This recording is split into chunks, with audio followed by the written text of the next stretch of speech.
Hello,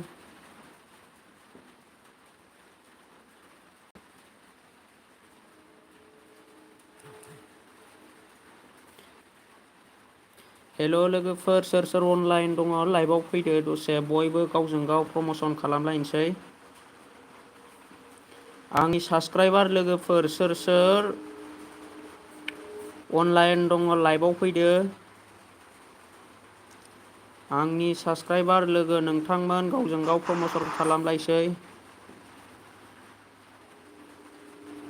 hello सोर सोर फैदों मेसेज खालामहर सोर सोर अनलाइन दङ आंनि लाइभआव फैदो बयबो दिनै आं बिराद गोबावसैमोन सानथाम सानब्रैसो जाबाय चेनेल प्रमसन खालामिया गाइसमोन दिनै नोंथांनि गेजेराव गोदानै चेनेल प्रमसन खालामनो फैलायबाय लाइभ दा नोंथांमोनाबो बयबो सोर सोर अनलाइन दङ आंनि लाइभआव फैबानो जाबाय दा बोथोराबो बारा थिग नङा गाइसमोन अखा हाबाय थादों जोंनिथिंबो आं अखा हाथ'नाय नङासो सानदोंमोन दा अखा हाबाबो आं दिनै लाइभ होनो नाजागोन दा नोंथांमोना जायफोर अनलाइन दङ आंनि लाइभआव फैदो आरो मेसेज खालामहर सोर सोर फैदों लाइभआव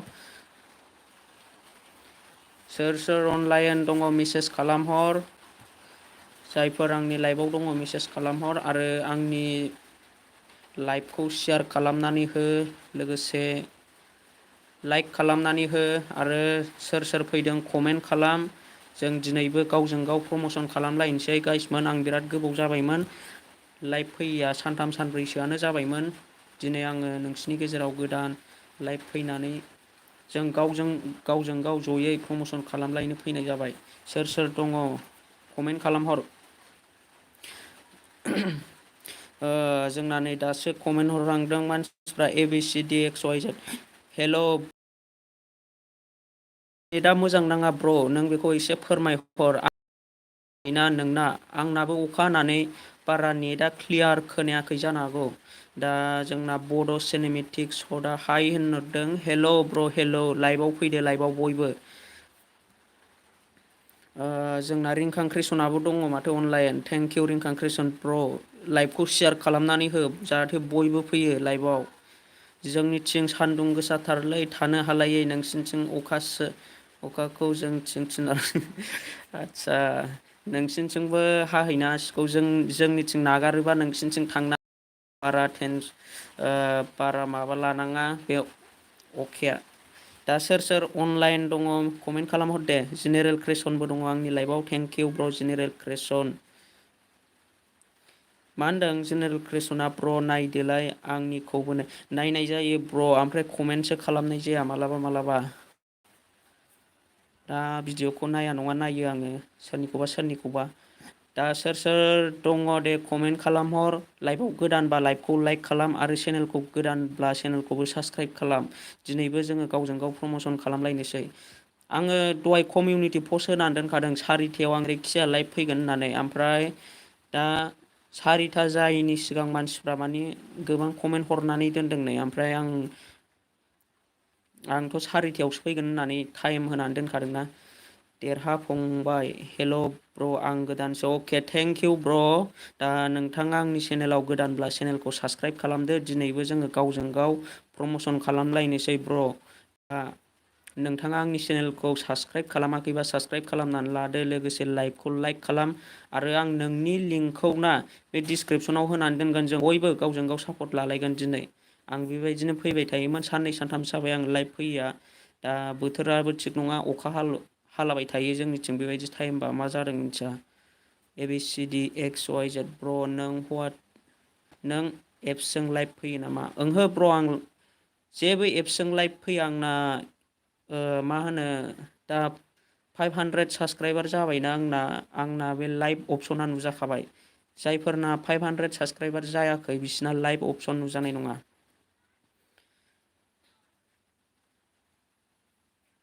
देरहा फंबाय जागोन दे आदा अके जोंना फार्स्ट कमेन्ट खालामनाया ABCD XYZ दे ब्र' दा सोर सोर दङ दे लाइक बयबो लोगोसे आंनि लाइभखौ लाइक खालाम आं दा ABCD XYZ खौ प्रमसन खालामनोसै दा सोर सोर दङ कमेन्ट खालामनानै खोन्थाहर नै आंना अलरेडि साबस्क्राइबारखा ब्र'नि चेनेला दा आङो ब्र'नि चेनेलखौ साबस्क्राइब खालामखानानै लाखानाय जायफोर साबस्क्राइब खालामाखै साबस्क्राइब खालामनानै होदो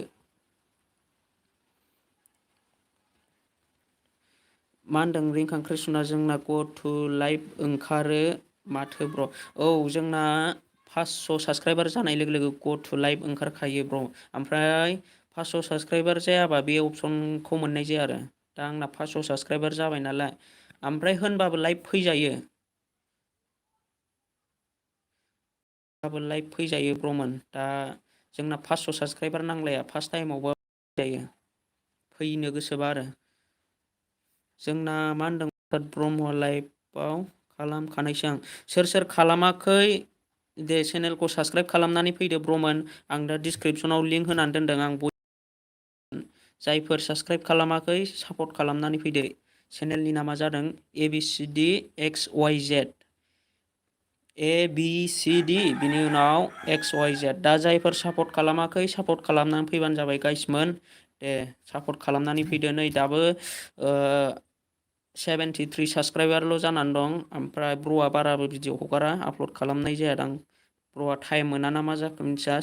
6 भिडिअ दङ दा टटेल। दा जोंना सोर सोर गोदान फैदों कमेन्ट खालाम दे। BM ब्लग हाय होनहरदों BM ब्लगआ। हेल' ब्र' लाइभआव फैदोंब्ला लाइक खालाम लाइभखौ लोगोसे जायफोर चेनेलखौ साबसक्राइब खालामाखै साबसक्राइब खालामनानै होदो। दा 74 साबसक्राइबार जाबाय। दे सोरबाफोर खालामनांगौ दंबा खालामनानै होदो। सोरबाफोर खालामाखैबा साबसक्राइब खालामनानै लादो। दा आंना अलरेडि साबसक्राइबारखा। सोर सोर साबसक्राइब खालामदों दे कमेन्टआव खोन्थाहर। लोगोफोर कमेन्टआव जोंना रिंखां कृष्ण ब्र'आ नै अलरेडि दंखायो। ओमफ्राय देरहाफंबायाबो खालामबाय। अके थेंकिउ ब्र' थेंकिउ। दे सोर सोर खालामाखै खालामनानै फैदो फटाफटनो। दा आङो गोदान लिंक होनोसैलाय। जायफोर खालामाखै चेनेलखौ साबसक्राइब खालामनानै फैदो। आं डिसक्रिपसनाव लिंक होदों। दा आङो गोदान दा जोंना लाइभआव फैनाया थांफिनजोबखोना माखोसोथाय मिन्थिया माथो। कमेन्टखौनो खालामा। जायफोर गोदान फैदों कमेन्ट खालामनानै खोन्थाहर। आरो जायफोर साबसक्राइब खालामखानाय आं बे डिसक्रिपसनाव लिंक होनायखौ जायफोर साबसक्राइब खालामखानाय बिसोरो आंनो कमेन्टआव खोन्थाहर। दा जेरखम रिंखां कृष्ण ब्र'आ अलरेडि दंखायो होननानै आरो जोंना नै देरहाफंबायाबो खालामबाय होननानै कमेन्टआव खोन्थाहरबाय। जायफोर खालामाखै साबसक्राइब खालामनानै फैदो ब्र'मोन। गावजों गाव सापर्ट होलायनांगौलै। बर'जों बर' रावबो सापर्ट होआ नङाबा। दा जोंना नै बड' मेम'रि ब्रेन्चआ मा होनदों हेल' ब्र' आंबो फैबाय। अके थेंकिउ ब्र' थेंकिउ। बेबायदिनो फैलायनांगौ। आं कमिउनिटि पस्ट होखादोंना फैगोन होननानै। दा आं मैयाबो कमिउनिटि पस्ट होदोंमोन। ओमफ्राय मा जादों अखा हाना होदों बिराद हेभि अखा हानायनि थाखाय आं फैनो हायाखै मैयानि दिनाव। दा दिनैबो अखा बोथोरा बारा थिग नङा होनबाबो आङो दिनै फैथारबाय आरोखि ब्र'मोन। दा नोंथांमोनाबो आंनि लाइभआव फैबानो जाबाय। जों बिदिनो गावजों गाव सापर्ट लालायगोन। दा आङो बयनिबो लिंकखौ बेबायदिनो बयनिबो चेनेलखौ आङो ग्र' खालामनो नाजागोन आरोखि। गावजों गाव सापर्ट होलायनो नाजागोन। दा जोंना उदांस्रि ब्रह्मआ मा होनदों कड होदो दसे। कड होनो मानसिफ्रा खमथार ब्र'मोन। दा कड होयोबा सापर्टखौनो होलायनो नागिरा माखासे मानसिफ्रा। ABCD XYZ BM ब्लगआ हायल' होनहरदों। हेल' ब्र' BM ब्लग हाय हेल'। दे आं दाना गोदान कड होफिननोसै दे। आं दा गोदान कड होफिननोसै। मा होनदों जोंना रिंखां कृष्णआ कड होबा नोंसोर हायालै नो। आंनिखौ खालामलायदोनो BM ब्लगआ। खालामगोन र' आं फार्स्टनिफ्राय लिंक होफिननि। दे जोङो बयबो सापर्ट लालायगोन। दा बयनिखौबो लिंक होना होगोनब्रा आङो। नोंसोरो सापर्टल' खालामनानै फैलायो। दा जोंना नै 75 साबसक्राइबार मोननो हाबाय। जायफोर सापर्ट खालामाखै सापर्ट खालामलायनानै लादो ABCD XYZ चेनेलखौ। बिनि उनाव आङो गोदान लिंक होफिननोसै XYZ निफ्राय। दा जोंना दङ बड' सिनेमेटिक सर्ट ब्र'आ दा आंनि लाइभनिफ्राय थांखो ना माखो कमेन्ट खालामनानै खोन्थाहर ब्र'। दा नोङो आंनि लाइभनिफ्राय थांखो ना माखो। आं लाइभनिफ्राय थांबा आङो चेनेलखौ लिंक होनाय जानाय नङा। लाइभआव थादोंब्लासो आङो चेनेलखौ लिंक होनाय जागोन। दा नोंथाङा आंनि लाइभआव दङब्ला कमेन्ट खालामनानै खोन्थाहरदो। नङाबा आं लिंकखौ होनानै होनोसै। दा ब्र'आ दङब्ला आङो ब्र'नि लिंकखौ होना होगोन। दा ब्र'आ दंना गैया आंनि लाइभनिफ्राय कमेन्ट खालामनानै खोन्थाहर। दा लाइभनिफ्राय थांखो ना माखो ब्र'आ।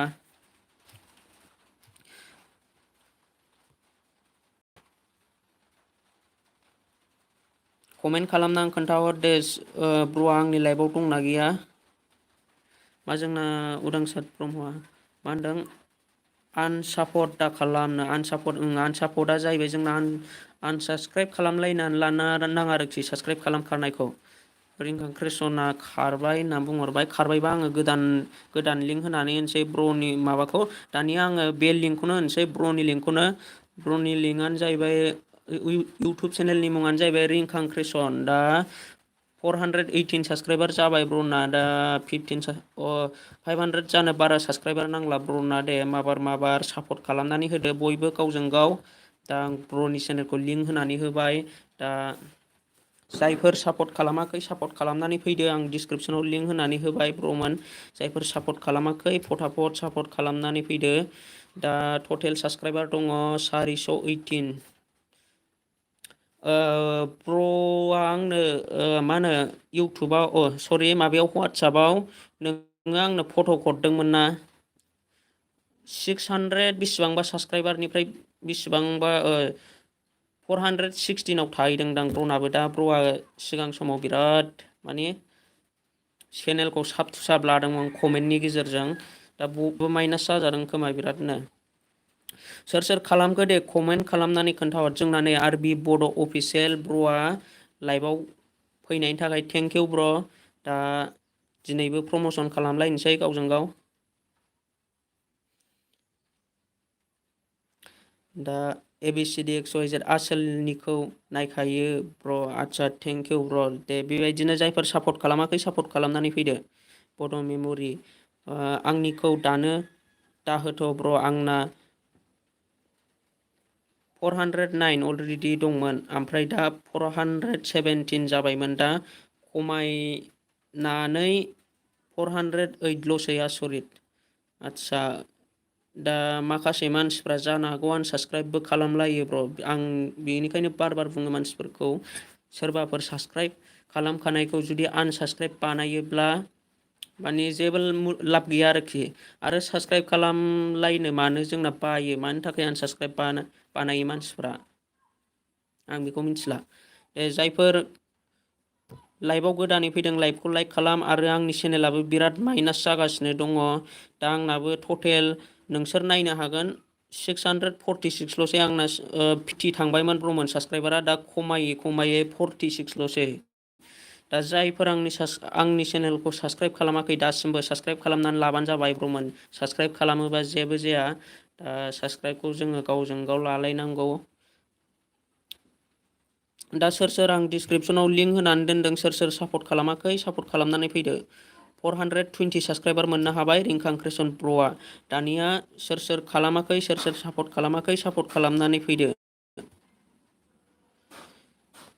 दा आङो देरहा फंबाय ब्र'नि चेनेलखौ स्किन खालामसै। दा देरहा फंबाय ब्र'आ आंनि लाइभआव दंना गैया कमेन्ट खालामनानै खोन्थाहर ब्र'। देरहा फंबाय इउटुब चेनेलनि अनारा आंनि लाइभआव दंना गैया कमेन्ट खालामनानै खोन्थाहरदो। ब्र'आ थांखो ना माखो। दा थाङाखैबा आङो ब्र'नि चेनेलखौ सापर्ट खालामनानै होनोसै। दा दं आदा अके थेंक इउ ब्र'। जोंना नैबे आरबि बड' स्टेटास आंहा दासो ब्र'। अके थेंक इउ ब्र' लाइभआव फैनायनि थाखाय। आङो लाइभ फैनायाबो बारा गोबाव जाखायाखै। आङो 4ता राइटआव आङो लाइभ फैदों। दा आङो नोंनिखौ होनसै देरहा फंबाय ब्र'। दा जायफोर सापर्ट खालामाखै ब्र'नि चेनेलखौ सापर्ट खालामनानै फैबानो जाबाय। देरहा फंबाय इउटुब चेनेला गोदानसो खोमाना ब्र'। बेसेबां माउन्ट जाखो, बेसेबां मास जाखो, ना बेसेबां गोबाव जाखो ब्र'आ अननानै कमेन्ट खालामनानै खोन्थाहर। दा आङो बेयाव नुदों टटेल 64 साबसक्राइबार आरो 1 भिडिअ'। ब्र'आ माथ्र मोनसेल' भिडिअ' हगारदों नै 2 days एग' साननैल' जादों ब्र'आ। दा माइ फार्स्ट ब्लग होननानै ब्र'आ दा मा ब्लग लाबोयो, हिन्द ब्लग लाबोयोना बर'नि ब्लग लाबोयो। आं चेनेलखौ नायनायाव गोदायसो मोनदों ब्र'नि चेनेलखौ। दा ब्र'आ खोन्थाहर बेसे गोबाव जाखो इउटुब चेनेल खुलिनाया। रिंखां क्रिसन 2ल' बारायदों। गोदान साबसक्राइबार लोगोफोर फैयाबा मारैथो बारायनो ब्र'। नेथ'बाय था। देरहा फंबाय औ गोदानसो 3 day'ल' जादों। आदसा अके दे ब्र'। बेबायदिनो भिडिअ आपल'ड होबाय थादो एबारनिफ्राय। लोगोसे बेबायदिनो जोङो गावजों गाव सापर्ट होलायदो। ब्लग लाबोगोन आरो थेंक इउ ब्र'। दा भिडिअखौ मोजां लाबा साबस्क्राइबारा अलरेडि जाखायो। दा आं ब्र नोंनि चेनेलखौ सापर्ट खालामनानै होबाय, नोंथाङाबो आंनि चेनेलखौ साबस्क्राइब खालामाखैबा साबस्क्राइब खालामनानै लाबानो जाबाय। लोगोसे आङो नोंनि लिंकखौ डिसक्रिपसनाव होनानै होनोसै ब्र। दा आङो ब्रनि चेनेलखौ डिसक्रिपसन सिङाव होनानै होबाय। जायफोर सापर्ट खालामाखै सापर्ट खालामनानै फैदो। टटेल 64 साबस्क्राइबारल' जानानै दङ। अननानै जायफोर आंनि लाइभआव दङ 70 साबस्क्राइबार खालामनानै होदो दिनैनि दिनाव। दा आंनि लाइभआव जेसेबांनाखि दङ सापर्ट खालामनानै फैदो ब्रनि चेनेलखौ। दाबो 64 साबस्क्राइबारल' जानानै दङ। ब्रनि चेनेलखौ जायफोर सापर्ट खालामाखै सापर्ट खालामनानै फैदो। आं दा डिसक्रिपसनाव लिंक होनानै दोनदों। दा सापर्ट खालामलायदो दे ब्रमोन। आरो लाइभआव सोर फैदों कमेन्ट खालामनानै खोन्थाहर। लाइभखौ आंनि लाइभखौबो साबस्क्राइब खालामाखैबा साबस्क्राइब खालामनानै ला। आरो सापर्ट खालामाखैबा सापर्ट खालामदो, लाइक खालामदो। जोंना रिंखांक्रिसना खालामबाय। दे आरबि बड' स्टेटासआबो खालामबाय। थेंक इउ ब्र। सोर खालामदों कमेन्टआव खोन्थाहर। दा सोर साबस्क्राइब खालामदों कमेन्टआव खोन्थाहर आंनाव। उदांसार ब्रह्मआबो खालामबाय। आरो बड' मेम'रि ब्रेन्डआबो खालामना होबाय। दा ABCD आबो खालामना होबाय। सासे, सानै, साथाम, साब्रै, साबा खालामनानै होबाय। दा ब्रनि चेनेलाव नैबे आपडेट नुजायाखै आङो। नै दा बेयाव 64ल' साबस्क्राइबार जानानै दङ। दा ब्र'आ चेक खालामनानै नायदो YT स्टुडिअ'आव, इउटुब स्टुडिअ'आव ब्र'आ चेक खालामनानै नायदो साबस्क्राइबारा बारायदोंना बारायाखै। जुदि बारायदोंबा कमेन्ट खालामनानै खोन्थाहर। दा ब्र'आ चेक खालामनो हासिगोन। आरो सोरबाफोर सापर्ट खालामनांगौ दंबावोबा सापर्ट खालामनानै फैबावदो। ब्र'मोनजों बेबायदिनो गावजों गाव सापर्ट होलायनांगौ। दा ब्र'आ आंनो खोन्थाहरदो साबस्क्राइबारा बारायदोंना बारायाखै। दा आङो नोंनि चेनेलखौ चेक खालामनानै नायदोंमोन। दा बेयाव बारायनाय नुनो मोनाखै आङो। दा नोङो चेक खालामनानै नायदो इउटुब स्टुडिअ'आव ब्र थांनानै। 70 जाबाय। अके थेंक इउ ब्र। दा बेबायदिनो आंनि लाइभआव फैबाय था। नोंथाङा सापर्ट मोनबाय थागोन। बेबायदिनो सासेबाबो सानैबाबो आं बेबायदिनो बयनिबो चेनेलखौ सापर्ट खालामनो थिनगोन आरोखि। ओमफ्राय सापर्ट खालामलायनांगोन जोङो गावजों गाव। दा आङो गोदान लिंक होनोसै। दा सोरबाफोर दंबावोबा सापर्ट खालामनांगौ दंबावोबा सापर्ट खालामनानै होदो। ब्र'नि चेनेलखौ आं डिसक्रिपसनाव लिंक होनानै दोनखादों अलरेडि।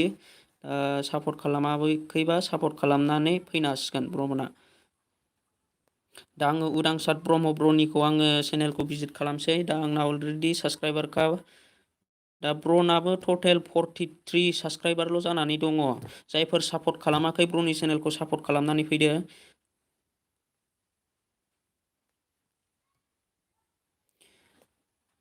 उदांसार ब्रह्म ब्र'आ लाइभआव दंना गैया कमेन्ट खालामना आं खोन्थाहर ब्र। दा जायफोर सापर्ट खालामाखै उदांसार ब्रह्मखौ आं डिसक्रिपसनाव लिंक होबाय। सापर्ट खालामनानै फैदो।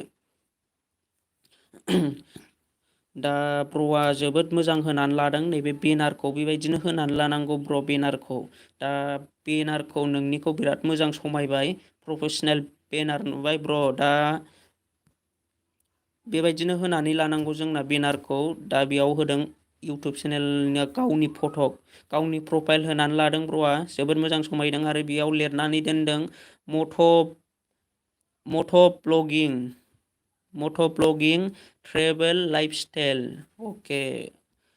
दा ब्र'आ माथो मट' ब्लगिंखौनो लाबोआखै, ट्रेभेलबो लाबोआखै। उननि समफोराव आसा खालामो लाबोगोन होननानै ब्र'खौ जोङो नेनानै थाबाय। दा जायफोर सापर्ट खालामाखै ब्र'नि चेनेलखौ सापर्ट खालामनानै फैदो।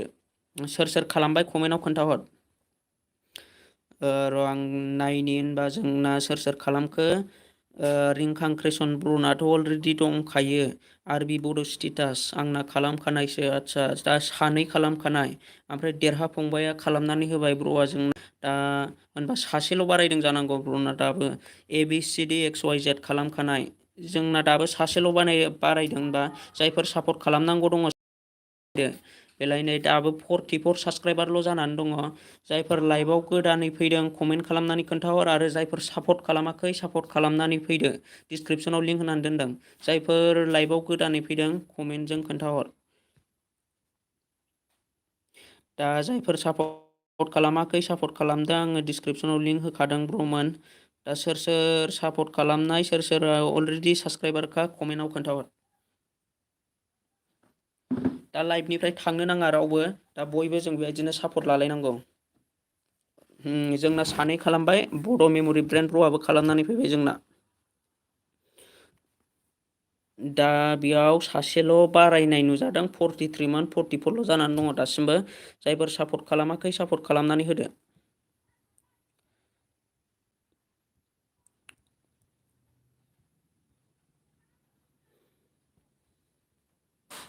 दा जोंना नैबे जेनेरेल क्रेसन ब्र'आ लाइभनिफ्राय थांखो ना माखो मिथिला।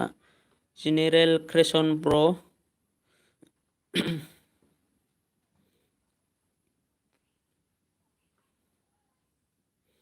रिंखां क्रेसन कड खेबसे होलाय जाहरबाय।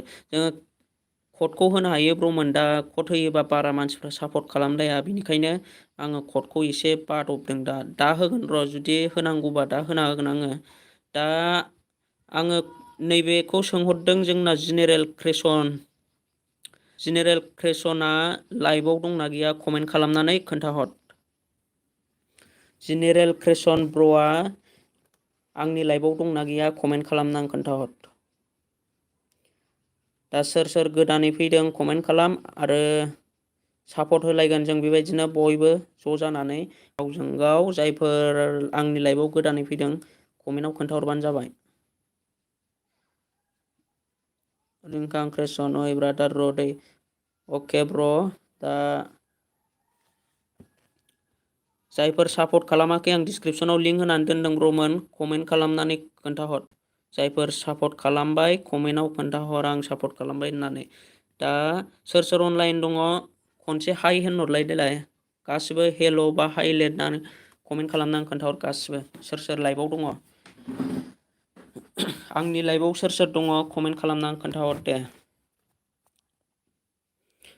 अके एमबि अफिसियेल हाइ ब्र'। अके एमबि अफिसियेल ब्र', नोंथाङा आंनि लाइभआव फैनायनि थाखाय। आरो उदांसार ब्रह्म, दा साथाम दङ साथाम दे। आरो सोर सोर दंबावो कमेन्ट खालाम। फंबायाबो दङ। ओमफ्राय सोर सोर दंबावो दे कमेन्ट खालामहर। ABCD लोगोसे एमबि अफिसियेल, उदांसार ब्रह्म, देरहाफंबाय। दा माखासेफ्रा खारखो ना मा जाखो दे कमेन्टआव खोन्थाहर ब्र'मोन। जायफोर अनलाइन आंनि लाइभआव दङ कमेन्ट खालामनानै खोन्थाहर। दाबो साब्रैल' होनहरदों। आरबि बड' स्टेटास दं ब्र' थाङाखै। अके सोर सोर दङ दे, साबा जाबाय, 6 जन। अके दे 6 जन दङ, दानिया 6 जन दङ। 6नि गेजेराव आङो र' ABCD ब्र'निखौ खालामखांबाय, आङो लिंक होखांबाय। ब्र'आ दा 10थाथ', दा जोबोबा लिंक होनाया जोबोब्ला आं नोंनिखौ होफिनगोन, बेक लिंक होफिनगोन आङो। दा जोंना गबिन्द बर' 4K ब्र'आ गोदानै फैदों आंनि लाइभआव। थेंक इउ ब्र' लाइभआव फैनायनि थाखाय। हेल' ब्र' गुड इभिनिं नुदों। गुड इभिनिं ब्र'। दा दिनैबो जोङो बेबायदिनो सापर्ट होलायसै गावजों गाव। दा लाइभआव सोर सोर फैदों लाइभखौ लाइक खालाम, आरो गोदानै फैदोंब्ला साबसक्राइब खालाम। दा आङो गोदान लिंक होनोसै। आरबि बड' स्टेटास ब्र'निखौ आङो दा भिजिट खालामनानै नायनोसै चेनेलखौ। दा ब्र'ना टटेल 28 साबसक्राइबारल' जानानै दङ, 19 भिडिअ'। दा आंना अलरेडि साबसक्राइबारखा। जायफोर सापर्ट खालामाखै ब्र'नि चेनेलखौ सापर्ट खालामनानै फैबानो जाबाय। आङो दा डिसक्रिपसनाव लिंक होनानै होबाय ब्र'नि चेनेलखौ। जायफोर सापर्ट खालामाखै सापर्ट खालामनानै फैदो। आरबि बड' स्टेटास ब्र'नि चेनेलखौ जायफोर सापर्ट खालामाखै सापर्ट खालामनानै फैदो। टटेल 28 साबसक्राइबार आरो 19 भिडिअ'। दे सापर्ट खालाम, आरो जाय जाय सापर्ट खालामदों कमेन्टआव खोन्थाहर।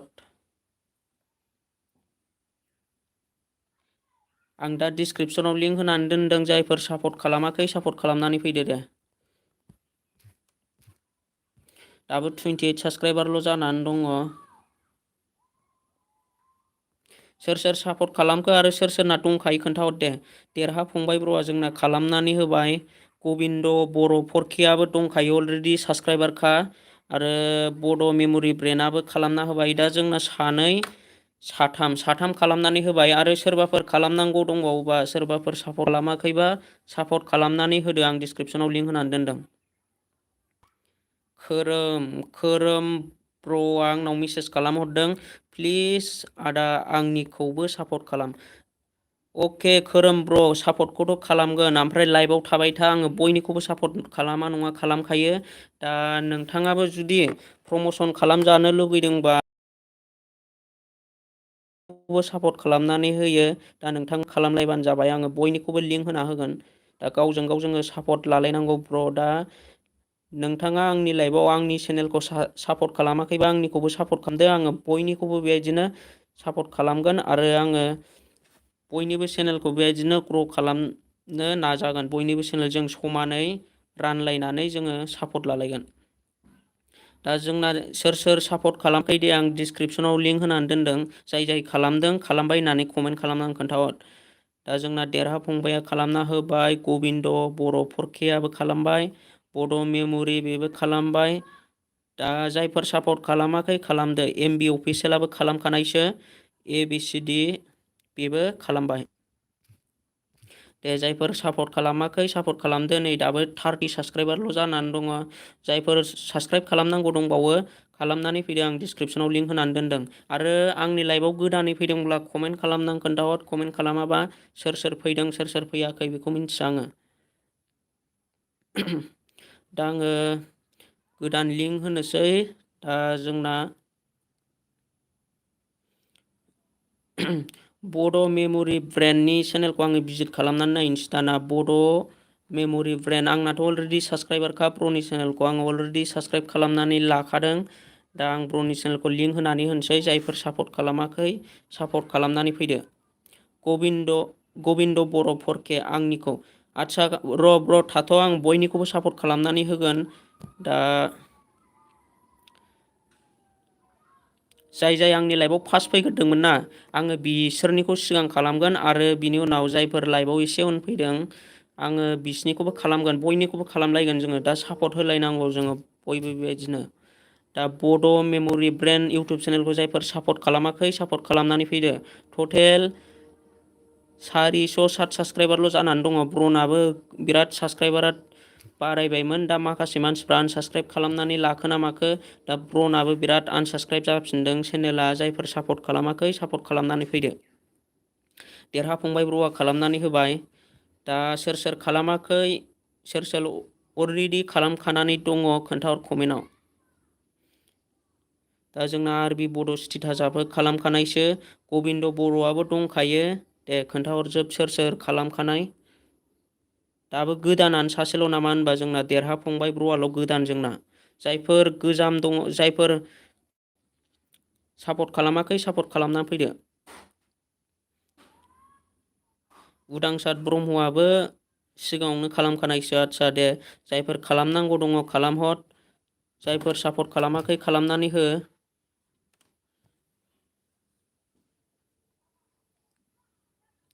जोंना ABCD XYZ खालामबाय। दे सानै बारायबाय दाबो होनबा जोंना सानैल' गोदान जादों दाबो। दा जायफोर सापर्ट खालामनांगौ दङ सापर्ट खालामनानै फैदो। आं डिसक्रिपसनाव लिंक होदों। आरो रावबो आनसाबसक्राइब खालामनाङा। आनसाबसक्राइब खालामोब्ला गोसोआ बोरैबा मोनो। भिडिअ आपल'ड होनो बायो आनसाबसक्राइब जायोबा। उदांसार ब्रह्म मा होनदों नैबे जोंना आं सिगाङाव खालामखानायसो।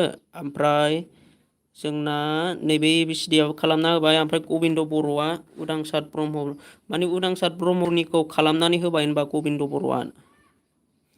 दा आं डिसक्रिपसनाव लिंक होदों। सोर सोर सापर्ट खालामाखै सापर्ट खालामनानै फैदो। दा बड' मेम'रि ब्रेन्डआ चेक खालामनानै नायदो बिसिबां साबसक्राइब बारायदों ब्र' आंनो कमेन्टआव खोन्थाहरबानो जाबाय बिसिबां साबसक्राइबार मोननो हाखो दिनैनि दिनाव। ब्र'आ कमेन्ट खालामनानै खोन्थाहर। आंनि लाइभआव दङब्ला ब्र'आ खोन्थाहरदो।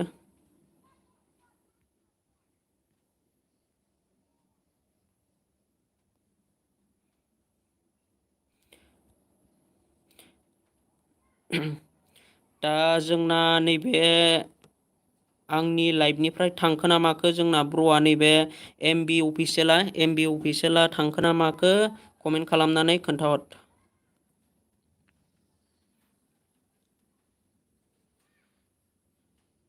दा आङो गोदान लिंक होनोसै। MB अफिसियेल ब्र'आ लाइभनिफ्राय थांखो ना माखो खोन्थाहर कमेन्ट खालामनानै। अके दङ MB अफिसियेल ब्र'नि चेनेलखौ आङो भिजिट खालामनानै नायनोसै दा।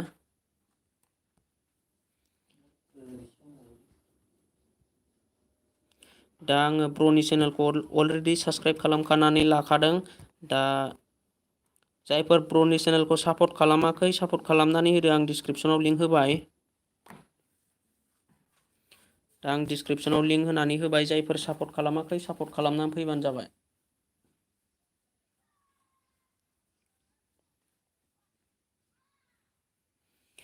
जोंना मा होनदों चेक खालामनो ब्र' अके ब्र' नोङो चेक खालामना आं खोन्थाहर। जोंना खोरोम बसुमतारिया खालामबाय दे जोंना आरो सोरबाफोर खालामनांगौ दंबावोबा खालामनानै फैदो ब्र'नि चेनेलखौ। 44 साबस्क्राइबार जाबाय दे, दा जोंना 45 साबस्क्राइबार मोननो हाबाय। 45 सानै बारायबाय दे, सानै। जायफोर सापर्ट खालामनांगौ दङ खालामनानै फैदो। जोंना खोरोम खालामबाय, गबिन्द खालामबाय, देरहाफुं ब्र'आबो खालामनानै फैबाय। 45 साबस्क्राइबार जाबाय दे। जोङो बयबो सापर्ट होलायनांगौ, बर'जों बर' ब्र'मोन। दा सापर्ट खालामनानै फै बयबो। उदांसार ब्रह्म आं खालामखानायसो, उदांसार ब्र'आ खालामखानायसो, आरबि बड' स्टिटासआबो खालामखानायसो। जायफोर खालामाखै दे खालामना फैदो। 45 साबस्क्राइबार जानानै दङ ब्र'आ, 28 भिडिअ'। जायफोर सापर्ट खालामाखै सापर्ट खालामना होदो। सानै बारायबाय ब्र'नो, अके ब्र'। दा आंनि लाइफआव गोदान जयेन जानाय गैया, बेनिखायनो बारा बारायाखै होनबाबो सासेबाबो सानैबाबो बेबायदिनो जोङो सानसेयाव सासे सानै मोनबाबो जोंना मोजां। मानि बारा खालामोबा जोंना आनसाबस्क्राइबसो जाफिनो। दा जियानोमोन बिदिनो लाइभआव फैबाय था बयबो। दा बेबायदिनो सापर्ट होलांबाय थागोन बयबो खौसे जानानै। दा अख्रां बर'आ आंनाव मेसेज खालामहरदों, अख्रां बर'खौ आंनि लाइफनिफ्राय। दा थेंकिउ ब्र' आंनि लाइफआव फैनायनि थाखाय नोंथाङा। दा आं नोंथां चेनेलखौबो सापर्ट खालामनो थिनगोन। दा आंनि लाइफआव नोंथाङा फैनायनि थाखाय थेंकिउ। आं बयनिबो चेनेलखौ बेबायदिनो होना होगोन। दा सोर सोर सापर्ट खालामाखै आङो डिसक्रिपसनाव लिंक होनानै दोनदों, सापर्ट खालामनानै फैबानो जाबाय। आरो सोर सोर सापर्ट खालामदों कमेन्टआव खोन्थाहरबानो जाबाय। ABCD ब्र' आंना MB खमथारसै, 100% थांसै ब्र'। अके ब्र' नोंथाङा जुदि MB गैलाबा थांनो हासिगोन, नेक्स्ट लाइभआव फैबानो जाबाय। आङो लाइभ फैयोबा कमिउनिटियाव पस्ट हगारखागोन, ओमफ्राय नोंथाङा आंनि नटिफिकेसनखौ अन लाबानो जाबाय। आं लाइभआव फैयोब्ला जोङो बयबो इउटुब क्रियेटर फिसाफ्रा बेबायदिनो फैनानै ज' सापर्ट मोनलायो जाहाथे। दा नोंथाङा जुदि MB गैलाबा थांदो, नेक्स्ट लाइभआव फैदो ब्र'। थेंकिउ। दा आरबि बड' स्टेटास अननानै रावबो आनसाबस्क्राइब दा खालाम ब्र'मोन। अके थिगैनो बुंदों ब्र'आ। सोरबाफोर आनसाबस्क्राइब बानायबायदोंब्ला साबस्क्राइब बानायनानै लाफिन। रावबो आनसाबस्क्राइब बानायनो नाङा। सोरबाफोर आनसाबस्क्राइब बानायनानै लादोंबा साबस्क्राइब बानायनानै लाफिनबानो जाबाय। बड' मेम'रि ब्रेन्ड आंना दंखायो।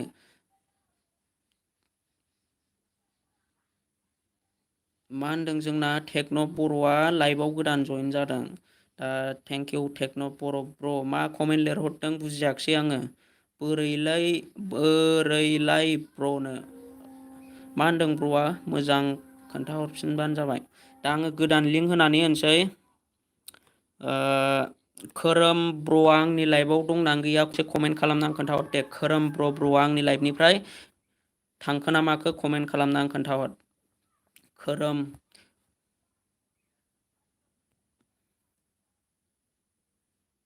अके ब्र'। दा आङो नोंनि चेनेलखौ भिजिट खालामनानै नायनोसै। टटेल दङ ब्र'नि चेनेला अलरेडि ग्र'खा। ब्र'आ मा भिडिअ आपल'ड खालामो र' आं नायनि। गयिं टु दारागाव। दा एथ' बुरजा साबस्क्राइबार थानानै ब्र'नि चेनेला मानो भिउआ खम फैयो ब्र', बिनि रिजनखौ ब्र'आ मिथियोबा खोन्थाहरलाय। दा ब्र'नावथ' जोबोद बुरजा साबस्क्राइबार जानानै दङ। ना ब्र'आ सोरनिबा इउटुब चेनेलखौ बायदोंमोन नामा? कमेन्ट खालामनानै खोन्थाहर ब्र'। नोंथाङा इउटुब चेनेलखौ मालानिफ्राय खुलिजेना आरो नोंथाङा माबोरै एफा बुरजा साबस्क्राइबार मोननो हानाय? नोंनाथ' अलरेडि 10K नि बारा साबस्क्राइबारखा, 13K दङ। 13K साबस्क्राइबारा नोंथांनिया बोरै जानाय ब्र? कमेन्ट खालामनानै खोन्थाहर। ओमफ्राय भिउखौ नायोब्ला बिराद डाउनाव दङ ब्र नोंनिया। नै दा नैबे दारागाव पिकनिक स्पटआव दुगैहैदोंमोनदां, बेयाव 80 भिउल' जानानै दङ।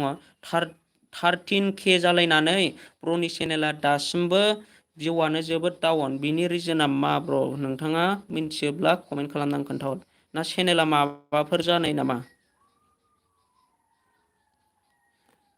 खोरोम ब्र, आदा गेमनि चेनेलमोन। आदसा नोंथाङा मा गेम गेलेयोमोन नामा सिगाङाव? जियानो जा ब्र, आं नोंनि चेनेलखौ सापर्ट खालामबाय।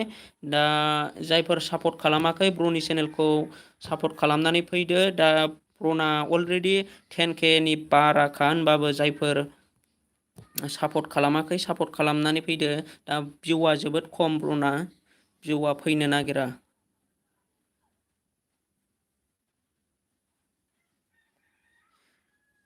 दा गबिन्द बर' फरखिया बायनायसो होननानै कमेन्ट खालामहरदों। मा गबिन्द बर' फरखिया मोनथियो नामा? नोंसोरो सानैजों खाथि खाथिनि नामा लोगो ब्र'मोन? दे खोन्थाहरलाय। खोरोम आदा पाबजि गेमनिमोन। आदसा सोर सालायोमोन बेखौ? अनारा सोरमोन? फार्स्टआव सोरनि चेनेलमोन बेलाय? बिसिबांनि बाया ब्र'आ? दा माखासे चेनेलफोरखौबो बायजाया ब्र, माने गोदानाव नोंथाङा इउटुब चेनेल खुलियोब्ला हारसिंनो ग्र' खालामनाया मोजां। बिदि चेनेल बायोब्ला भिउ फैनो नागिरा। मानो होनोब्ला बिसोरो फेक जिल खालामनानैसो साबस्क्राइबारखौ बारायहोयो। बिदिनो 1000 साबस्क्राइबार, 1000 जिमेल बानायनोलाय मासिबां बोलो नांगौ? बेबायदिनो फेक जिमेल खालामसै, बिनि उनाव साबस्क्राइबारखौ बारायहोनोसै। फेक जिमेल खालामोबाथ' साबस्क्राइबखौ मोनगोन, ओमफ्राय भिउआ फैनाय नङाना नोंना। ओंखायनो जोङो इउटुब चेनेलखौ बायजालायबाया। हारसिं ग्र' जानायबा आलदा खोथा, जेनेबा मालायनि इउटुब चेनेलखौ बायबा प्रब्लेम जायो माखासे। दा सोर सापर्ट खालामाखै खालामदो दे। आङो जोंना नैबे देरहा ब्र'आल' खालामदों दाबो। टेक्न' ब्र'आबो खालामबाय, ओमफ्राय आरबि बड' स्टेटास खालामबाय, एमबि अफिसियेल ब्र'आबो खालामना होबाय जोंना। सोर खालामनांगौ दंबावो खालामहर। दा आंबो अलरेडि सापर्ट खालामखाबाय ब्र'नि चेनेलखौ। दा ब्र'ना चेनेला अलरेडि साबस्क्राइबारा माबाखा। दा ब्र'आ मोजां भिडिअ'ल' लाबोनो नाजादो। बिदि नांला बंसा भिडिअ' लाबोनो नाङा ब्र'। दा नोङो गेमिंनि चेनेल खुलिनोब्ला गेमनिल' भिडिअ' लाबोबाय था, ओमफ्राय ब्लग चेनेल खुलिनोब्ला ब्लगनिल' भिडिअ' लाबोबाय था। ब्लगखौ नोङो रानिं हगारबाय था ब्लगनि भिडिअ' लाबोयोब्ला। दा बेनो जोंना माने मोननै मोनथाम मिक्सारबा नायनो बायो माखासे मानसिफ्रा। बिदियावबो आनसाबस्क्राइब खालामनानै लायै जानांगौ सोरबा। दा बड' मेम'रि ब्रेना अलरेडि खानो, जोंना अलरेडि खालामखानाय बड' मेम'रि ब्रेना। रावनिबो बायाखै आदा। आदसा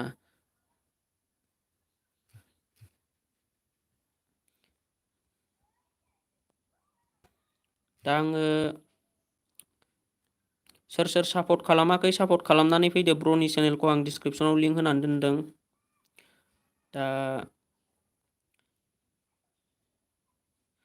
दा जोंना नैबे अख्रां ब्र'आ थांखो ना माखो लाइभनिफ्राय? कमेन्ट खालामनानै खोन्थाहर अख्रां ब्र'आ।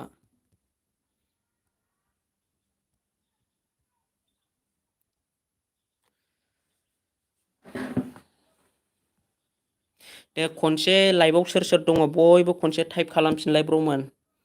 सोर लाइभआव दङ गासिबो खनसे हाय होननानै टाइप खालाम। हाय बा हेल' टाइप खालाम दे बयबो गासिबो। टेक्न' ब्र'आ खालामना होबाय। दे सोर आंनि लाइभआव दङ, सोर आंनि लाइभआव दा दङ बयबो टाइप खालाम। गबिन्द बर', खोरोम बर', ओमफ्राय खोरोम ब्र'आबो दङ जोंना। ओमफ्राय सोर दङ दे बयबो टाइप खालामना खोन्थाहर।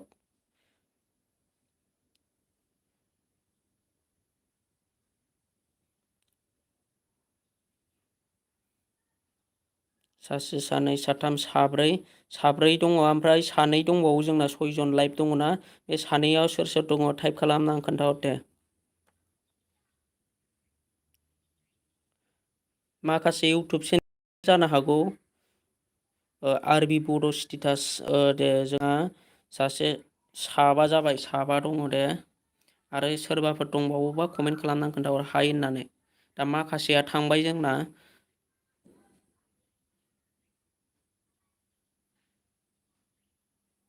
दानिया आङो नैबे गबिन्द बर'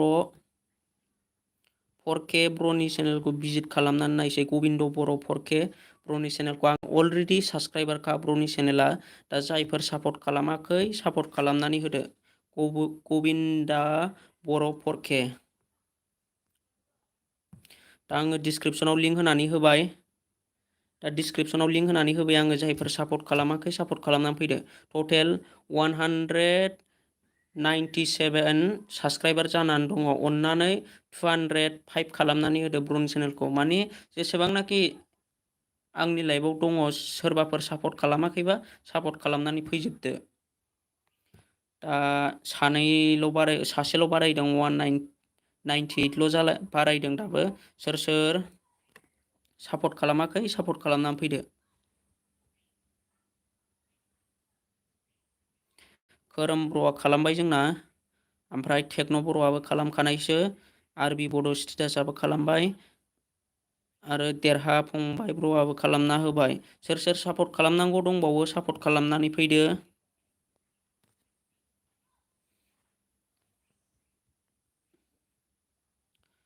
गबिन्द बर' 4K ब्र'नि चेनेलखौ जायफोर सापर्ट खालामाखै सापर्ट खालामनानै फैदो। बड' मेम'रि ब्रेन्डआबो सापर्ट खालामाखैबा सापर्ट खालामनानै फैदो।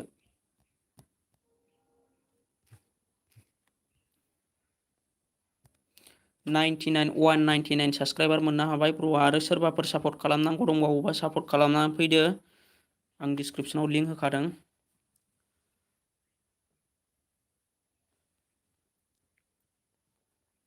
गबिन्द बर' 4K 200 खालामदो बुंहरदों। अके दे। जायफोर खालामाखै खालामनानै होदो। ब्र'नि टेक्न' बर' ब्र'आबो खालामदो। जुदि साबसक्राइब खालामाखैबा खालामनानै होदो। जाहाथे माबार 1K कमप्लिट जायो ब्र'नि चेनेला।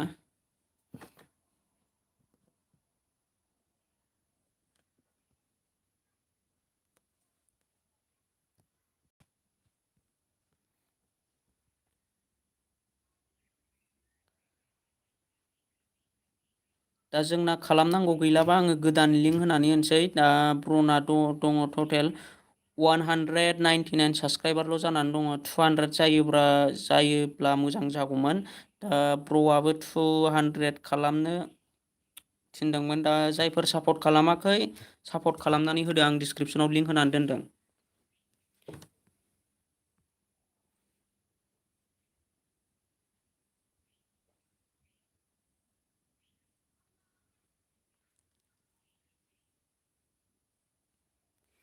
बड' मेम'रि ब्रेन्ड जा लेट थाङो आंना कमेन्टआ। आदसा ब्र' एसे हेंफोर जाबाय खोमा मबाइला, ओंखायनो स्ल' जादों।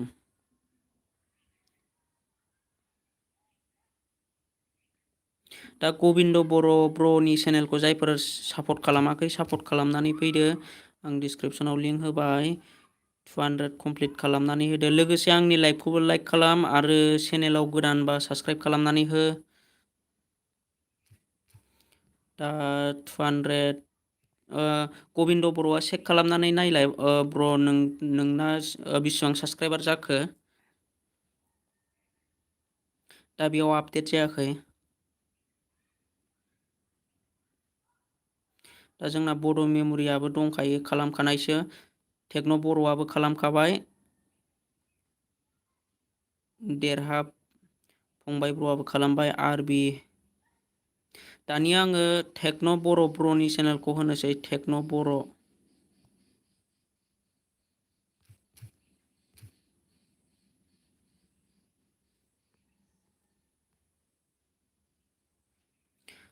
टेक्न' बर' ब्र'नि इउटुब चेनेलखौ आं अलरेडि साबसक्राइब खालामखानाय।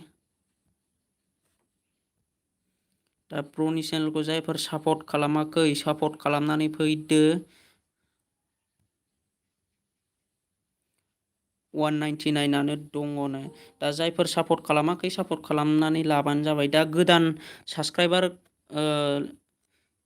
गोदान क्रिएटर गोदान इउटुब चेनेलफोर गैयाबा बेबायदिनो साबस्क्राइबारा बारायनो नागिरा ब्रमोन। बिनिखायनो आङो बयखौबो बुङो जाहाथे बयबो शेयार खालाम, जाहाथे जोङो बयबो ज' जानानै साबस्क्राइबार बिदिनो लाइभआव जोङो लाइभ फैनानै जोङो बेबायदिनो साबस्क्राइबार मोनलायनो हायो जाहाथे।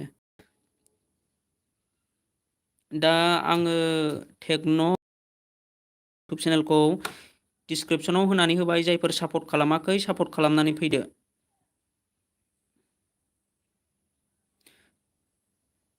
गबिन्द बर' फरकिया मा होनदों 200 कमप्लिट जाबाय ब्र', थेंक इउ ब्र'। बिदिनो फैबाय था लाइभआव, बेबायदिनो सासेबाबो सानैबाबो जोङो बेबायदिनो सापर्ट होलायबाय थागोन गावजों गाव। दा दे नैबे आं दा डिसक्रिपसनाव लिंक होदोंना, बेखौ सोर सोर साबस्क्राइब खालामखो खोन्थाहर कमेन्टआव। चेनेलनि मुङानो जाहैबाय टेक्न' बर' चेनेलखौ सोर सोर सापर्ट खालामाखै सापर्ट खालामनानै फैदो।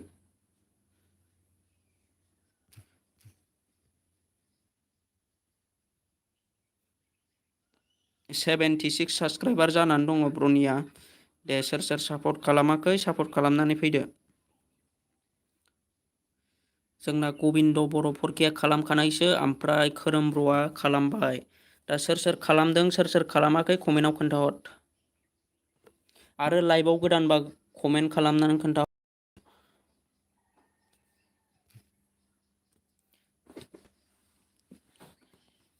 लोगोफोर लाइभखौबो लाइक खालाम, लोगोसे लाइभआव थाबाय थानाय हिसाबै लाइभखौबो लाइक खालामनानै हो। चेनेलाव गोदान बा आंनि चेनेलखौबो साबस्क्राइब खालाम। आं बेबायदिनो बयनिखौबो सापर्ट खालामगोन आरो आंनिखौबो सापर्ट खालामलांबाय था नोंसोरबो। बिदिनो समानै जोङो सापर्ट खालामलायगोन गावजों गाव।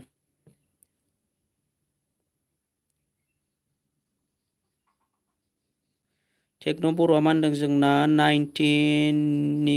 90निफ्राय खमायजोब्बायनो। खमायो ब्र' बेबायदिनो। आं दसे ओंखारथ'नोसै ब्र', दा दसे उनाव फैफिनगोन। थेंक इउ ब्र'। दा नोंथाङा टाइम मोनोबा फैफिनबानो जाबाय। दा नोंथाङा खामानि दङब्ला थांनो हासिगोन। दा आकाश दिया इम'जि हरदों ब्र'आ जोंना। आरबि बर' अफिसियेल ब्र' आंनिखौबो सापर्ट खालामदो। आदसा ब्र' सापर्ट खालामगोन। दा लाइभ दसे सम थाथ'। आकासदि मा खालामदों आसोल? ओरैनो दं आसोल, नोंथाङा मा खालामदों? आरो ब्र'ना चेनेला बेसेबां साबस्क्राइबार मोननो हाखो कमेन्टआव खोन्थाहरबानो जाबाय। देरहा फंबाय खालामबाय जोंना, देरहा ब्र'आबो। दा जायफोर सापर्ट खालामाखै सापर्ट खालामनानै फैदो। टेक्न' बर' 77 साबस्क्राइबार मोननो हाबाय ब्र'आ।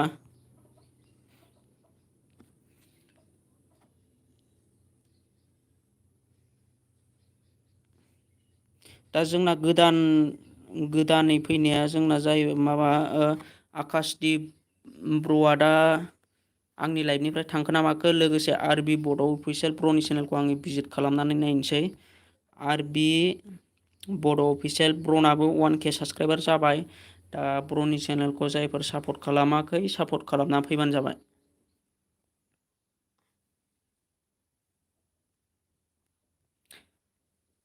जोंना आनन्त सायारि हेल' ब्र' गुड इभिनिं। लाइभआव फैनायनि थाखाय थेंक इउ आनन्त सायारि। आंहा दासो टाइम मोनदों लाइभआव। नोंनाव अके थेंक इउ ब्र'। दा आंबो लाइभआव फैनाया आधा घन्टासो जाबाय आं लाइभ फैनाया। दा आङो दिनैबो बयनिबो चेनेलखौ प्रमसन खालामदों ब्र'। नोंथांनिखौबो खालामनांगौबा कमेन्ट खालामनानै खोन्थाहर। आकाशदि आनसाबस्क्राइब खालामफिनजोबोलै ब्र' बड'जों बर' अनथारा। मा बुंनो ब्र', दा जि मोनो सासेयानो जा सानैयानो जा बेबायदिनो सापर्ट होलांबाय थानोसै। माथो खालामबावनो, जाय खालामनाया जाय आनसाबस्क्राइब खालामो खालामथोंसै, जाय साबस्क्राइब खालामो खालामथोंसै। बेबायदिनो एसेबाबो एनैबाबो सापर्ट खालामलायबानो जाबाय। दा दे आङो डिसक्रिपसनाव लिंक होनानै दोनदों। चेनेलनि मुङानो जाहैबाय आरबि बड' अफिसियेल। चेनेलनि मुङा जाहैबाय आरबि बड' अफिसियेल। जायफोर सापर्ट खालामाखै सापर्ट खालामनानै फैदो। आरबि बड' अफिसियेल कमेन्ट खालामनानै खोन्थाहर। ओमफ्राय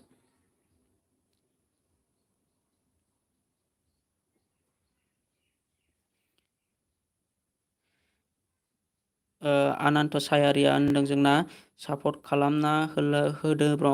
बयबो सापर्ट खालामनानै होलायदो बर'जों बर'। रावबो आनसाबस्क्राइब खालामलायनानै लानाङा। दा जों अफिसियेला मा कुइसन सोंहरदों ब्र' आं नों बहानि जाखो रिप्लाय होगोन होनना आसा थाबाय। आदसा आङो क'क्राझार डिस्ट्रिक्टआ क'क्राझार ब्र' जोंनिया।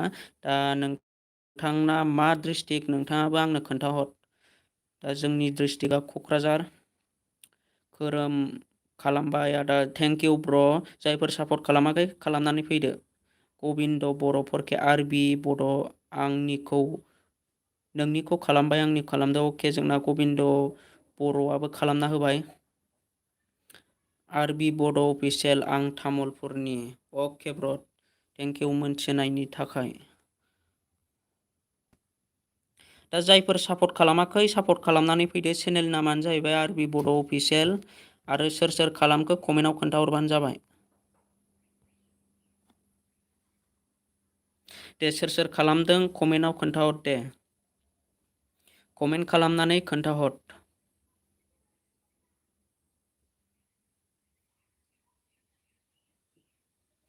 टेक्न' बर'आ साबसक्राइब खालामखानाय। ओमफ्राय बिनि उनाव सोर सोर खालामखो खोन्थाहर दे। आं दा डिसक्रिपसनाव लिंक होदों बेखौ सोर सोर खालामखो। सोर सोर सापर्ट खालामनानै फैखो खोन्थाहरदो कमेन्टआव।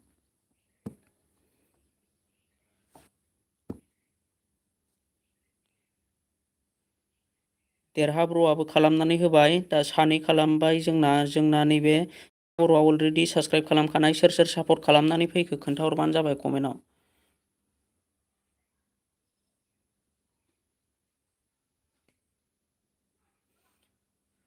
सानै खालामबाय जोंना। सोर सोर खालामाखै सोर सोर सापर्ट खालामाखै सापर्ट खालामनानै फैदो। आं दा डिसक्रिपसनाव लिंक होदों। आरो सोर सोर खालामदों कमेन्टआव खोन्थाहर।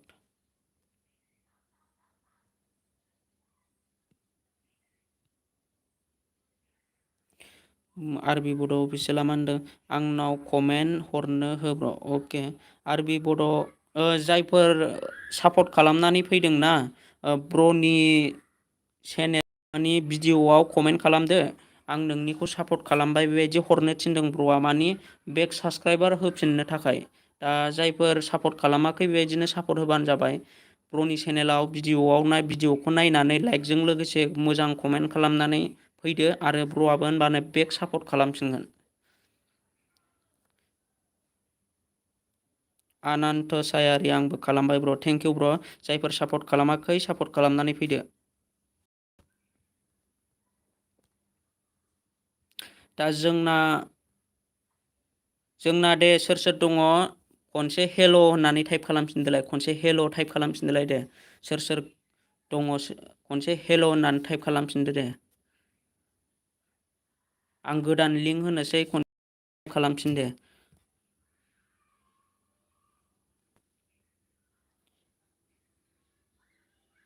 आरबि बड' स्टासआ दे हेल'। दे साब्रै जोंना टाइप खालामबाय आरो टाइप खालामहर दे। एमटि ब्लक 1 जोंना नै गोदानै जयेन जालाय गोदान जोंना एमटि ब्लक 1 ब्र'आ दा सिगां आंनि लाइफआवबो फैखादोंमोन। दिनै लाइफआव फैनायनि थाखाय थेंक इउ ब्र'। लाइभआव फैनायनि थाखाय दा चेनेल प्रमसन खालामलायदों जोङो बेबायदिनो गावजों गाव। दा जोंना आकासथि ब्र' आंनिखौबो होदो र'। आरबि बड' अफिसियेल ब्र'निखौ होखांबाय ओमफ्राय एमटि ब्लक 1 आकासथि खोरोम आनान्त आरबि दानि आङो गोदान लिंक होनोसै आकासथि ब्र'निखौ होनानै होनोसै आङो आकासथि। जायफोर सापर्ट खालामाखै सापर्ट खालामनानै होबानो जाबाय। दा आङो बयनिखौबो लिंक होना होगोन दे ब्र'मोन थांनोल' नाङा आं बयनिखौबो लिंक होनानै होगोन।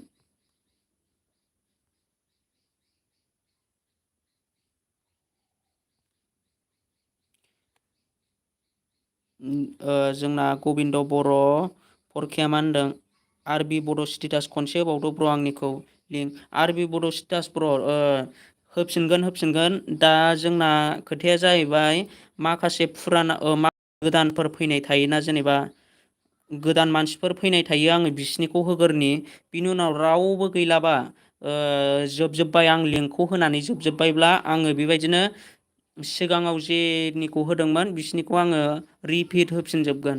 दा आं जोंना गोदान फैनाय माखासे मानसिफोर दंना बिसोरनिखौ होग्रोनि ब्र' बेनिखायनो लाइभआव थाथ'। दा होफिनगोन बयनिखौबो। दा आङो डिसक्रिपसनाव लिंकखौ होनानै होदों आकासटि ब्र'नि इउटुब चेनेलखौ जायफोर सापर्ट खालामाखै सापर्ट खालामनानै फैदो। आकासटि टटेल 412 साबसक्राइबार जानानै दङ 43 भिडिअ 445 साबसक्राइबार जाना 412 निफ्राय 15 साबसक्राइबार मोननो हाबाय 415। दा जायफोर सापर्ट खालामाखै सापर्ट खालामनानै फैदो। दे सोर खालामखो कमेन्टआव खोन्थाहर। आंनि चेनेलखौबो प्रम'सन खालामना होदो। अके थेंक इउ ब्र' खालामना होगोन। आरबि बड' अफिसियेला खालामबाय आरबि बड' स्टेटास जोंना नैबेजों चेनेला एखे जाहांनो नागिरो एसे। आरबि बड' अफिसियेल आरो सेकेन्डआ जाहैबाय आरबि बड' स्टेटास। बेना अफिसियेल आरो बेना स्टेटास बेयाव डिफारेन्स दङ एसे। जियानो जा मोजाङै मोजां ग्र' खालामलांनो हायो जोङो बयबो जाहाथे। दा एमटि ब्लक 1आबो खालामबाय जोंना। सोर खालामाखै खालामनानै फैदो। लिंक होना होखादों डिसक्रिपसनाव। अके 412 निफ्राय 417 साबसक्राइबार मोननो हाबाय ब्र'आ। दा जायफोर खालामनांगौ दङ कमेन्ट खालामनानै खोन्थाहर आरो जाय खालामदों कमेन्ट खालामदो सापर्ट खालामबाय होननानै। दा खोरोम ब्र', देरहा ब्र', एमटि ब्लक, आरबि स्टेटास ब्र', अफिसियेल ब्र' जोंना खालामनानै होजोब्बाय। दानिया आङो गोदानै लिंक होनोसै जोंना नैबे अनन्त सायारि ब्र'आ आंनि लाइभआव दंना गैया खनसे दङ ना दंबा दं गैयाबा गैया टाइप खालाम दे। जोंना नैबे अनन्त सायारि ब्र'आ आंनि लाइभआव दंना गैया कमेन्ट खालामनानै खोन्थाहर। अके दानिया आङो नैबे अनन्त सायारि ब्र'नि लिंकखौ होनानै होनोसै। दा आंना अलरेडि साबसक्राइबारखा। दा ब्र'नि चेनेलखौ जायफोर सापर्ट खालामाखै सापर्ट खालामनानै फैदो। इउटुब चेनेलनि मुङानो जाहैबाय अनन्त सायारि। दा आङो लिंक होनानै होनोसै ब्र'निखौ डिसक्रिपसनाव लिंक होनानै होबाय। जायफोर सापर्ट खालामाखै सापर्ट खालामनानै होदो। दा टटेल 117 साबसक्राइबार जानानै दङ। दा ब्र'नि चेनेलखौ माबार सापर्ट खालामनानै फैदो। जायफोर सापर्ट खालामदों कमेन्ट खालामनानै खोन्थाहर।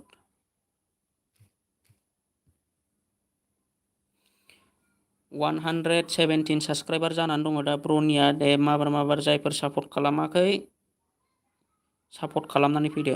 देरहा फंबाय ब्र'आ खालामना होबाय जोंना।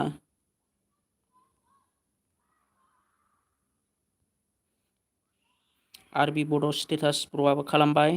टेक्न' बर'आबो खालामबाय। आरबि बड' अफिसियेलाबो खालामबाय। खोरोम ब्र'आबो खालामबाय। दा जायफोर खालामाखै खालामनानै होदो।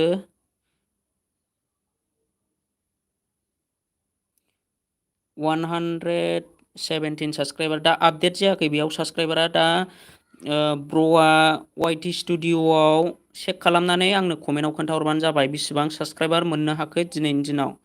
दा जायफोर खालामाखै जायफोर सापर्ट खालामाखै सापर्ट खालामनानै खोन्थाहरदो। दा अनन्त ब्र'आ चेक खालामनानै खोन्थाहर बेसिबां साबसक्राइबार मोननो हादों आरो बेसिबां बारायदों साबसक्राइबारा दिनैनि दिनाव। जायफोर सापर्ट खालामाखै आङो डिसक्रिपसनाव लिंक होखादों सापर्ट खालामनानै फैबानो जाबाय। लोगोसे आंनि चेनेलखौबो सापर्ट खालामाखैबा सापर्ट खालामनानै होदो। आरो आंनि लाइभखौ लाइक खालामाखैबा लाइक खालामब्र'मोन। लाइक जानो नागिरा माथो मानसिफ्रा जयेन जायो थाङो जयेन जायो थाङो लाइभखौनो खालामनानै थांनो नागिरा। लाइक खालामनानै लोगोसे चेनेलखौबो आंनिखौ साबसक्राइब खालाम। आंनाबो बिराद आनसाबसक्राइब जाफिनगासिनो।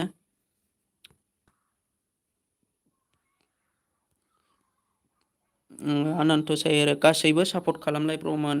औ सापर्ट खालामलाय जोङो बयबो गावजों गाव।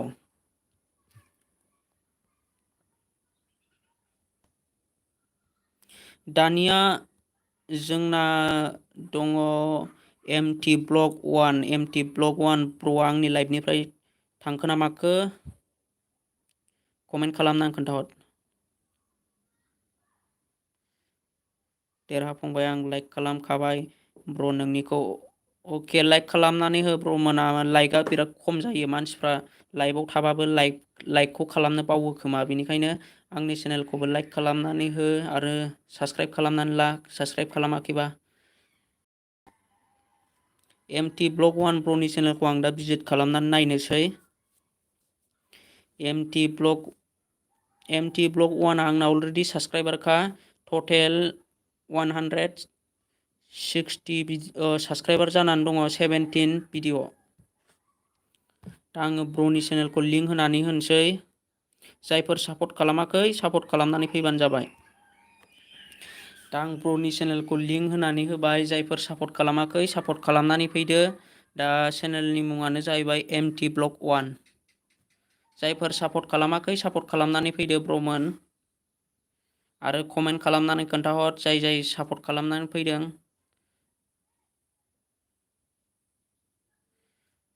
टटेल 121 साबस्क्राइबार जाबाय ब्र। अके ब्र बिदिनो सासेयानो जा सानैयानो जा बेबायदिनो सापर्ट होलांबाय थागोन। नोंसोरबो लाइभआव फैबाय थाबानो जाबाय। बेबायदिनो सासे सानै जोङो मोनलांबाय थाबानो आरामसे सापर्टखौ मोनगोन। जों बयबो सापर्ट होलायनांगौ। दा जायफोर सापर्ट खालामाखै आं डिसक्रिपसनाव लिंक होनानै दोनदों। इउटुब चेनेलनि मुङानो जाहैबाय MT ब्लग। टटेल 160 साबस्क्राइबार जानानै दङ। जायफोर सापर्ट खालामाखै सापर्ट खालामनानै फैदो। 162 जानानै होबाय। जायफोर सापर्ट खालामाखै सापर्ट खालामदो।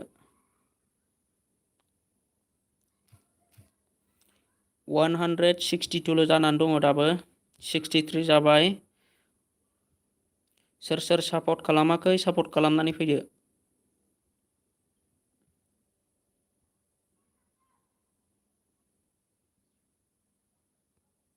कमेन्टआव खोन्थाहर सोर सापर्ट खालामदों।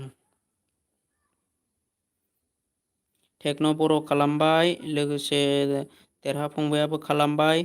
आरबि बड' सिटासाबो खालामबाय। खोरोमाबो खालामबाय। जायफोर सापर्ट खालामाखै सापर्ट खालामनानै फैदो फटाफटनो। आं डिसक्रिपसनाव लिंक होबाय।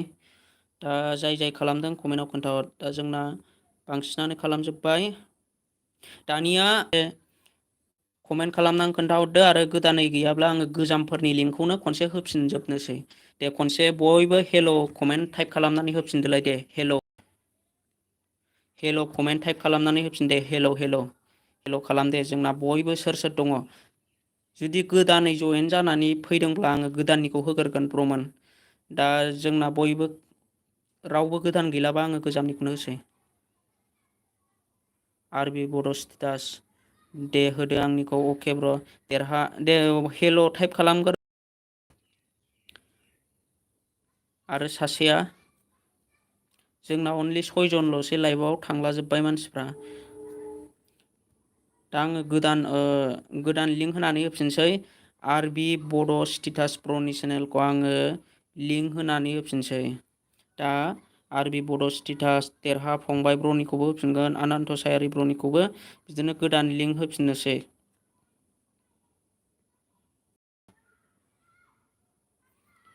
दा टटेल 32 साबस्क्राइबार जानानै दङ ब्र'ना। सोरबाफोर खालामाखैबा साबस्क्राइब खालामनानै लादो ब्र'नि चेनेलखौ।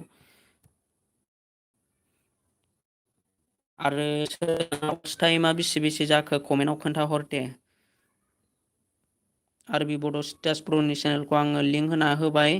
जायफोर खालामाखै सोरबाफोर थालांबायदोंब्ला सोरबाफोर साबस्क्राइब खालामाखैब्ला साबस्क्राइब खालामनानै होदो। देरहा ब्र'आ जोंना खालामखानायसो दहायनो। दा सोरबाफोर गोदानै फैनानै जुदि खालामनो बावलांदोंब्ला साबस्क्राइब खालामनानै होदो। आरबि बड' स्टेटास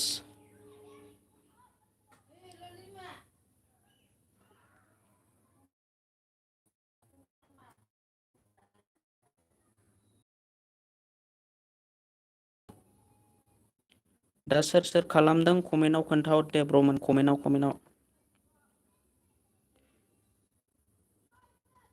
खोरोम ब्र'आबो खालामखानाय। MS बड' 4K MS बड' 4K ब्र'आ कमेन्ट खालामदों हाय आदा हेल' ब्र' हेल'। दा दिनैसो मैयाबो फैनो आंबो दिनैसो फैदों ब्र' दाखालिनिफ्रायनो आङो फैनो टाइम मोनाखै। आङो अखा हाबाय थानायनि थाखाय लाइभ फैनो हायाखै। अखा हाबाय थादोंना बोथोरा लाइभ फैनो सानबाबो जायाखै। आंबो सानथाम सानब्रैसोनि उनाव दिनैसो लाइभ फैदों। दा जायफोर सापर्ट खालामाखै सापर्ट खालामनानै होदों आं डिसक्रिपसनाव लिंक दोनदों ब्र'मोन। आरो सोर सोरदों कमेन्टआव खोन्थाहर सोर सोर सापर्ट खालामखानाय।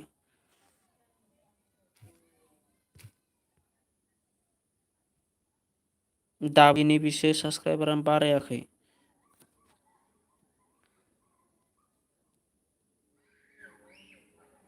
दा सोर सोर सापर्ट खालामाखै सापर्ट खालामनानै खोन्थाहरदो। बड' 4Kबो MS बड' 4Kआबो खालामबाय दे। जायफोर खालामाखै खालामनानै फैदो आं डिसक्रिपसनाव लिंक होदों। आरो सोरबाफोर लाइभआव गोदानै फैदोंब्ला लाइभखौ लाइक खालाम, चेनेलखौ साबसक्राइब खालाम। आरो बड' स्टेटास खालामखानायसो दां ब्र' गासिबो अके ब्र' बेनो जागोन बयबो खालामखानानै लाजोबखानाय सिगाङावनो। दा गोदानै फैयाखै बेनिखायनो नोंना बारायाखै। दा होनब्लाबो आङो गोजामनि लिंकखौ होफिननोसै रावबो गैया हिसाबै। दा जोंना MS बड' 4K ब्र'आ दङ र' ब्र'आ दा दसे थाथ'। आं गोजामनि लिंकखौ होगोरनि दसे।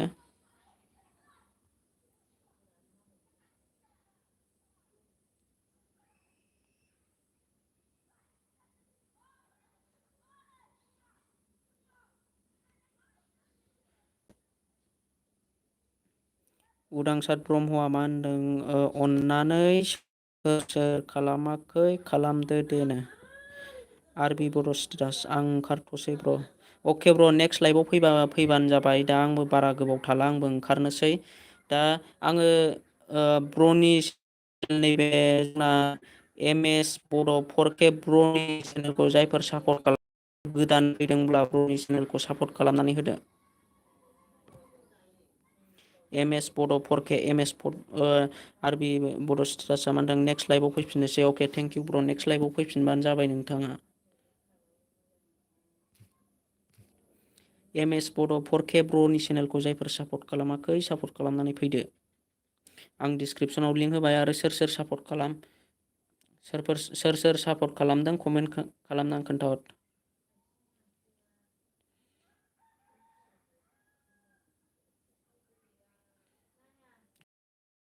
ब्र'आबो आंबो ओंखारथ'सै। अके ब्र' दा नेक्स्ट लाइभआव फैफिनबानो जाबाय।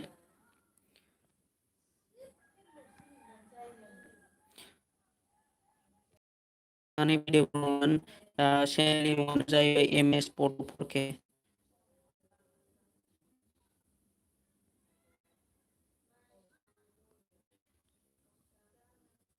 दा आंनाबो नेटआ एसे प्रब्लेम जाबाय। खालामबाय दे बाय अके जोंना देरहाखांबाय ब्र'आबो खालामना होबाय।